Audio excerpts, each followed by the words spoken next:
ਇਸ ਵੇਲੇ ਦੀ ਵੱਡੀ ਖਬਰ ਜਿਹੜੀ ਆ ਉਹ ਸੁਡਾਨ ਤੋਂ ਆ ਰਹੀ ਹੈ। ਜਿਵੇਂ ਆਪਾਂ ਸਵੇਰੇ ਦੀਆਂ ਖਬਰਾਂ ਦੇ ਵਿੱਚ ਵੀ ਜ਼ਿਕਰ ਕੀਤਾ ਸੀਗਾ, ਅਫਗਾਨਿਸਤਾਨ ਦੇ ਵਿੱਚ ਜਿਹੜੀ ਭੂਚਾਲ ਦੇ ਕਰਕੇ 800 ਤੋਂ ਵੱਧ ਮੌਤਾਂ ਹੋਈਆਂ ਨੇ।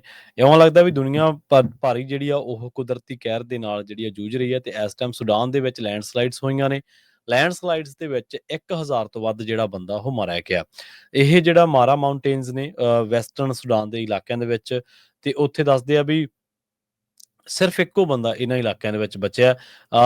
ਸੁਡਾਨ ਲਾਇਬੇਰੀਅਨ ਮੂਵਮੈਂਟ ਆਰਮੀ ਦੇ ਦੱਸਣ ਦੇ ਮੁਤਾਬਕ।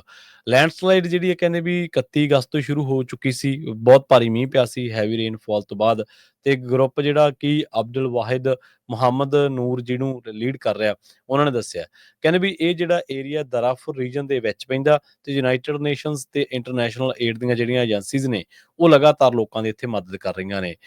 ਹੁਣ ਤੱਕ ਜਿਹੜੀਆਂ ਵਿਕਟਮਸ ਜਿਨ੍ਹਾਂ ਦੇ ਵਿੱਚ ਔਰਤਾਂ ਨੇ, ਮਰਦ ਨੇ, ਬੱਚੇ ਨੇ ਛੋਟੇ, ਉਹਨਾਂ ਦੀਆਂ ਜਿਹੜੀਆਂ ਬੋਡੀਜ਼ ਨੇ ਉਹ ਰਿਕਵਰ ਕਰ ਲਈਆਂ ਗਈਆਂ ਨੇ। ਦੱਸਿਆ ਇਹ ਵੀ ਜਾ ਰਿਹਾ ਵੀ ਸੁਡਾਨ ਦੀ ਜਿਹੜੀ ਆਰਮੀ ਹੈ, ਪੈਰਾਮਿਲਟਰੀ ਰੈਪਿਡ ਸਪੋਰਟ ਫੋਰਸ ਹੈ, ਉਹਨੇ ਵੀ ਇਹਨਾਂ ਇਲਾਕਿਆਂ ਦੇ ਵਿੱਚ ਜਿਹੜੇ ਰਾਹਤ ਕਾਰਜ ਨੇ ਉਹ ਸ਼ੁਰੂ ਕੀਤੇ ਨੇ। ਮਾਰਾ ਮਾਊਂਟੇਨ ਦੇ ਵਿੱਚ ਜਿਹੜੇ ਕਹਿੰਦੇ ਇਸ ਟਾਈਮ ਸਭ ਤੋਂ ਵੱਡੀ ਜਿਹੜੀ ਦਿੱਕਤ ਆ ਉਹ ਇਸ ਟਾਈਮ ਫੂਡ ਦੀ ਹੈ, ਮੈਡੀਕੇਸ਼ਨ ਦੀ ਹੈ। ਬਹੁਤ ਸਾਰੇ ਇਲਾਕੇ ਦੇ ਵਿੱਚ ਬਹੁਤ ਸਾਰੀ ਥਾਂ ਇਹੋ ਜਿਹੀ ਹੈ ਜਿੱਥੇ ਨਾ ਤਾਂ ਕੋਈ ਰਾਹਤ ਕਰਮੀ ਪਹੁੰਚ ਸਕਿਆ, ਮੁਲਾਜ਼ਮ ਪਹੁੰਚ ਸਕਿਆ, ਨਾ ਉੱਥੇ ਕੋਈ ਫੂਡ ਪਹੁੰਚ ਸਕਿਆ, ਨਾ ਕੋਈ ਮੈਡੀਕੇਸ਼ਨ ਪਹੁੰਚ ਸਕਿਆ।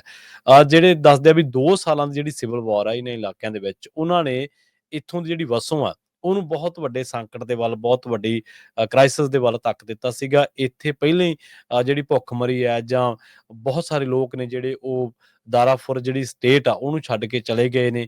ਤੇ ਸਿਵਲ ਵਾਰ ਦੇ ਕਰਕੇ ਆਪਾਂ ਨੂੰ ਪਤਾ ਹੀ ਆ ਵੀ ਜਿੱਥੇ ਸਿਵਲ ਵਾਰ ਚੱਲਦੀ ਜਿਹਨਾਂ ਇਲਾਕਿਆਂ ਦੇ ਵਿੱਚ, ਉੱਥੇ ਸਿਵਲ ਜਿਹੜੇ ਹਾਲਾਤ ਹੁੰਦੇ ਨੇ ਕਿੰਨੇ ਮਾੜੇ ਹੁੰਦੇ ਨੇ। ਸੋ ਕਹਿੰਦੇ ਵੀ ਹੁਣ ਇਹਨਾਂ ਲੋਕਾਂ ਦੇ ਉੱਤੇ ਕੁਦਰਤ ਵੀ ਜਿਹੜੀ ਆ ਉਹਨਾਂ ਦਾ ਕਹਿਰ ਲਗਾਤਾਰ ਜਾਰੀ ਆ।